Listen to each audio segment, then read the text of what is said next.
Welcome to crypto market pulse. आपके साथ मैं हूं अयाज, क्रिप्टो मार्केट से आज की बड़ी खबरों के साथ। चलिए देखते हैं आज के टॉप हेडलाइन। बिटकॉइन में तेजी, प्राइस $61,500 की रेंज में। रॉबिनहुड ने लॉन्च की पब्लिक ब्लॉकचेन, यूके में जल्द शुरू करेगा क्रिप्टो ट्रेडिंग सर्विस।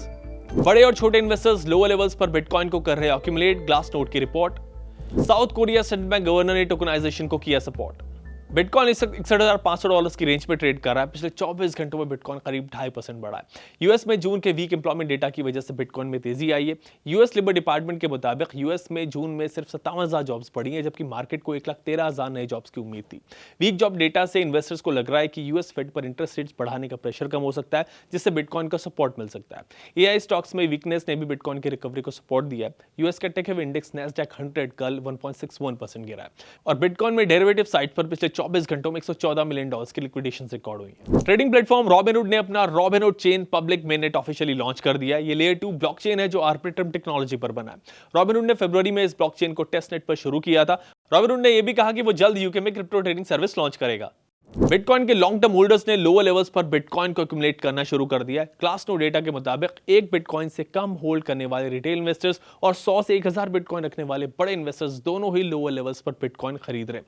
हिस्ट्री में जब भी ऐसी एक्यूमुलेशन हुई है तो मार्केट में लॉन्ग टर्म रिकवरी आई है। बैंक ऑफ कोरिया के गवर्नर यूंग शॉन्ग शी ने कहा है कि टोकनाइजेशन से गवर्नमेंट बॉन्ड्स को इशू करना और उनका मैनेजमेंट काफी आसान हो सकता है। उन्होंने कहा कि टोकनाइज बॉन्ड्स की मदद से कोलैटरल को वेरीफाई करना, एसेट प्रोवाइडर के अकाउंट में सेटल करना और जरूरत पड़ने पर ट्रांजैक्शन को रिवर्स करना काफी इजी हो जाएगा। अब चेक करते हैं मार्केट में top gainers and top losers कौन से हैं।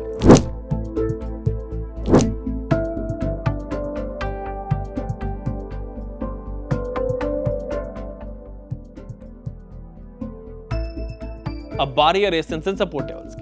बिटकॉइन का रेजिस्टेंस लेवल है $62,000 से $63,000 के बीच और सपोर्ट जोन है $59,000 से $60,000 के बीच। इथेरियम का रेजिस्टेंस जोन है $1750 से $1800 के बीच और सपोर्ट जोन है $1620 से $1650 के बीच। बीएनबी का रेजिस्टेंस जोन है $565 से $570 के बीच और सपोर्ट जोन है $546 से $550 के बीच। सोलाना का रेजिस्टेंस जोन है $83 से $84 के बीच और सपोर्ट जोन है $76 से $77 के बीच। एक्सआरपी का रेजिस्टेंस जोन है $1.11 से $1.13 के बीच और सपोर्ट जोन है $1.04 से $1.06 के बीच। बिटकॉइन के लिए फिलहाल $60,000 का सपोर्ट और $62,000 का रेजिस्टेंस सबसे इंपॉर्टेंट लेवल है। अगर बिटकॉइन $62,000 जहां पर टुडे ईएमए भी है उसके ऊपर डेली क्लोज देता है तो अगला टारगेट $66,000 के आसपास हो सकता है। हालांकि इसके लिए स्पॉट बिटकॉइन ईटीएफ्स इनफ्लोज का पॉजिटिव होना और जुलाई की एफओएमसी मीटिंग से रेट कट्स के सिग्नल मिलना जरूरी होगा। फिलहाल ट्रेडर्स की नजर $60,000 के सपोर्ट जोन पर बनी हुई है। जब तक ये लेवल होल्ड करता है रिकवरी की उम्मीद बनी रहेगी। क्रिप्टो से जुड़ी अगर और जानकारी चाहिए तो हमारी हेल्पलाइन नंबर पर कॉल कर सकते हैं।